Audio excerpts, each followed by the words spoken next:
Spam. Don't go to work tomorrow. Nice prank. I'm serious. Don't go.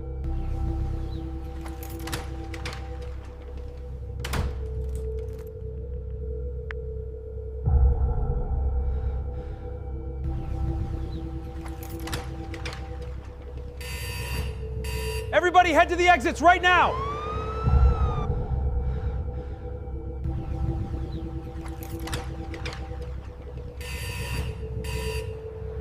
Listen carefully.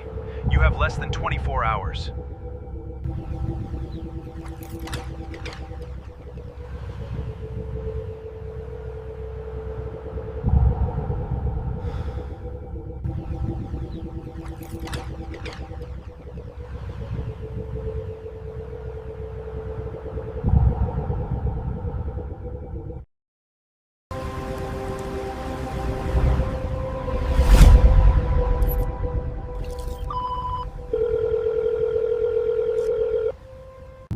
Michael didn't sleep. He couldn't. For hours, he listened to the voicemail, the warning, the voice. Michael spent the entire night listening to the recording. Not because he wanted answers, because something felt wrong. Most people stop listening when the message ends. Michael didn't, and that's when he found it. I am still here. He can hear this too. That wasn't his voice. It wasn't the caller's voice. Someone else was inside the recording. The first message warned him. The second message felt different, almost desperate. At the recording. He can hear this too. Michael, delete the first voicemail. Do not listen to it again. It's lying to you. Now there were two messages, both from the future, both from his own voice, warning him, and both saying the other one could be trusted. That's when he found something worse. The first voicemail sent 3 days in the future. The second voicemail sent 11 days in the future. The messages weren't coming from the same person. Michael, the version from day 11 is not me. The messages weren't coming from the same person.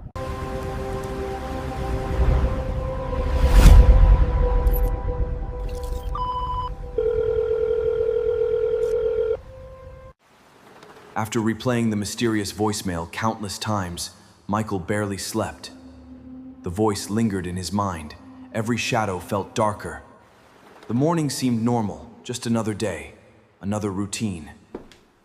But sometimes the most terrifying things begin on the most ordinary mornings. Michael didn't notice the figure standing in the hallway. Not because it wasn't there, but because it wanted to remain unseen. Michael blamed the lack of sleep. Anyone would. But the apartment was changing. The shadows no longer stayed where they belonged. Every time he looked directly at them, they vanished. But each time he looked away, they returned. That's when the feeling began. The feeling that someone was inside the apartment with him. For the first time, Michael saw it. A dark shape standing where no one should have been. Silent, motionless, waiting. But whatever he had seen had already seen him. The number had returned, waiting. I can see you now, Michael.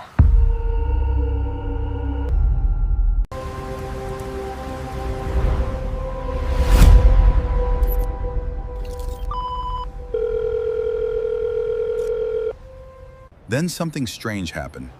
Everyone around Michael suddenly stopped. At exactly 11:11 a.m., his phone vibrated. A new voicemail appeared.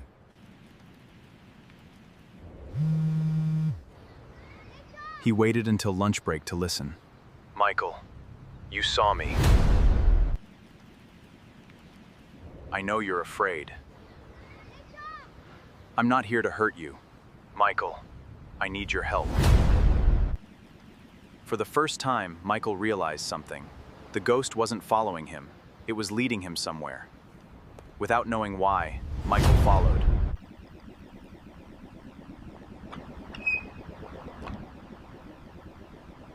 As Michael reached the gate, his phone vibrated again.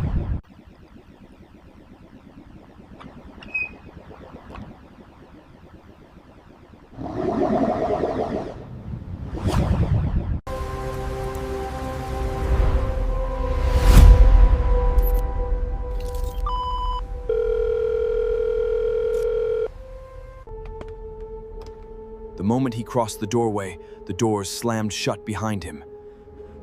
Then he heard it. Not a growl, not a voice. The moment he crossed followed the sound. Row after row of dusty benches stretched into the darkness. A woman crying somewhere deep inside the church. Michael followed the sound. Row after row of dusty benches stretched into the darkness. At the end of the church sat a woman dressed in black, her head lowered, her face hidden. The woman wasn't moving. Dusty benches stretched into the darkness. She wasn't breathing. She wasn't even blinking.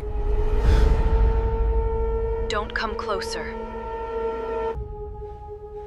His phone suddenly rang, the unknown number.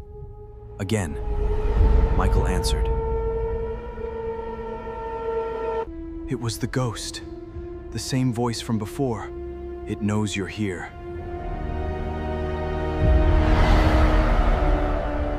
Michael's blood ran cold. Only darkness. Don't let it look at you. Then Michael heard footsteps, fast, running toward him.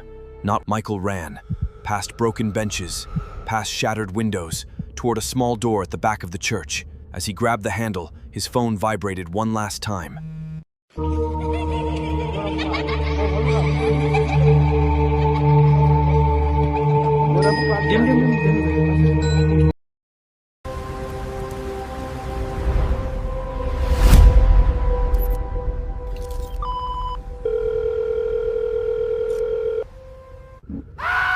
He screamed and spun around, but the moment he did, everything disappeared. The back of the church. As he grabbed the handle, the eyeless woman, gone. Only one thing remained. The ghost. The same ghost that had been calling him through the voicemails. For the first time, Michael could see his face clearly. He wasn't a monster. He looked terrified, as if he had been running from something for years. You finally found me. They came looking for power. They woke something they couldn't control. His name was Daniel. 20 years earlier, Daniel had entered the church. I wasn't calling you to save me. I was calling you to stop it. Suddenly, the darkness in the corners of the room began to move. The entity, the thing that had been hunting Daniel, it was finally here. Michael wanted to run, but Daniel didn't. For the first time, the ghost wasn't afraid. It's trapped here. It always has been. Michael finally understood. The entity could never leave the church. It survived by feeding on fear. Every victim who entered gave it strength. Don't be afraid. Michael closed his eyes. Not because he was brave, because he was tired of running. For the first time since the first voicemail, he felt no fear. Not because he was brave. The entity screamed, the church trembled. Then, silence. Daniel smiled. The first real smile Michael had ever seen. Weeks later, life slowly returned to normal. The voicemails stopped, or so Michael thought.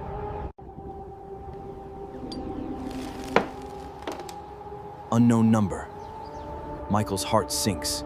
He presses play. Michael. It's just me.